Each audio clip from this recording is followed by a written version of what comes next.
Assalamualaikum warahmatullahi wabarakatuh.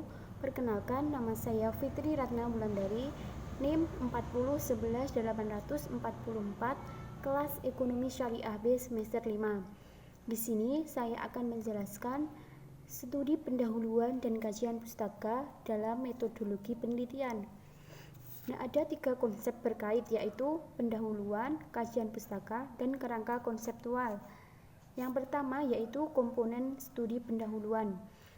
Penjelasan mengenai alur pikir pemilihan topik dan area riset atau latar belakang, ruang lingkup, dan batas-batas riset, asumsi yang digunakan, dan tujuan umum riset. Maksudnya, pendahuluan itu proses mengumpulkan berbagai informasi atau data awal terkait dengan rencana penelitian baik dari lapangan atau perpustakaan. Nah, latar belakang, dasar atau titik tolak untuk memberikan pemahaman kepada pembaca atau pendengar mengenai apa yang ingin disampaikan. Ruang lingkup itu sama dengan batasan. Nah, batas-batas riset itu proses investigasi yang dilakukan dengan aktif, tekun, dan sistematis yang bertujuan untuk menemukan, menginterpretasikan, dan merevisi fakta-fakta. Nah, yang asumsi itu pernyataan yang dapat diuji kebenarannya secara empiris berdasarkan pada penemuan, pengamatan, dan percobaan dalam penelitian.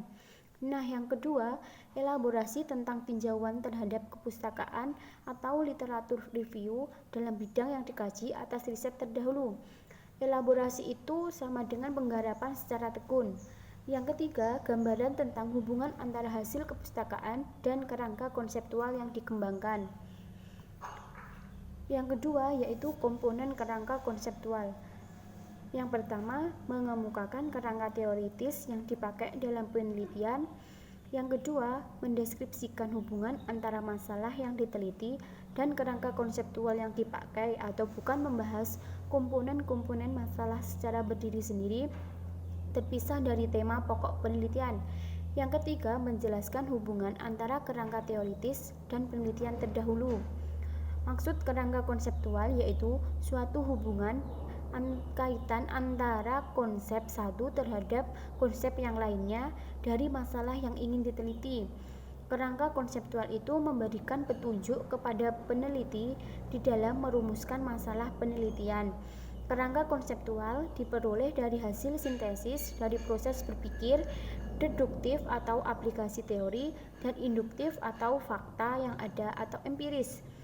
Kemudian dengan kemampuan kreatif, inovatif, diakhiri dengan konsep atau ide baru yang disebut kerangka konseptual. Nah, yang terakhir, komponen kajian pustaka. Melakukan theoretical mapping atas karya terdahulu atas tema yang sedang diteliti dan bukan sekedar menjelaskan komponen pada tema secara berdiri sendiri. Nah, maksud dari komponen kajian pustaka itu suatu kegiatan penelitian yang bertujuan melakukan kajian secara sungguh-sungguh tentang teori-teori dan konsep-konsep yang berkaitan dengan topik yang akan diteliti sebagai dasar dalam melangkah pada tahap penelitian selanjutnya. Yang kedua, menggambarkan theoretical mapping atas karya terdahulu tersebut baik dalam ranah subjek maupun lokasi penelitian. Nah, contoh kerangka konseptual yaitu ada kaitan antara agama dan perilaku ekonomi dan peran pemahaman agama dalam mengarahkan perilaku seseorang dalam berbisnis.